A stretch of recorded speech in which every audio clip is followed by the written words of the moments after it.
This is the case of hot tea in the lap.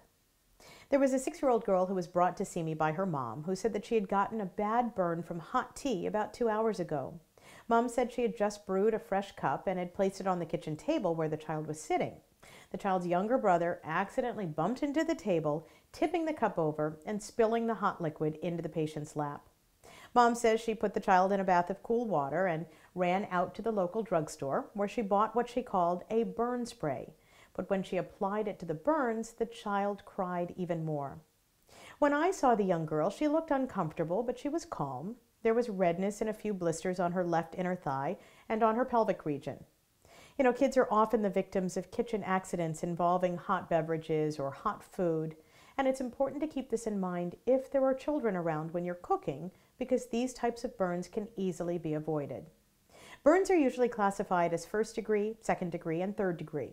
First degree burns are red and painful, but usually heal within a few days. Second degree burns are also red and painful, but often have blisters. They may take a few weeks to heal.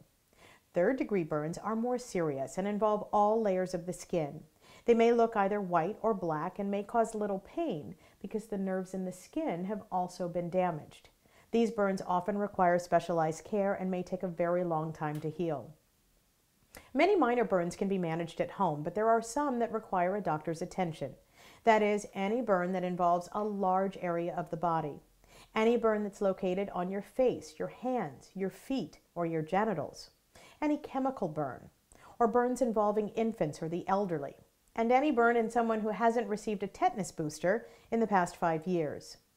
To treat a burn at home, first you want to cool the area immediately with cold water or a cool compress. You don't want to use ice because that can cause more damage to the skin. And don't apply butter or mud, which increases the risk for infection. After you cool the area down, you want to apply an over-the-counter antibiotic ointment like bacitracin or Neosporin or any generic equivalent, and then put on a non-stick dressing. You can take an over-the-counter pain reliever like ibuprofen or acetaminophen to ease the pain.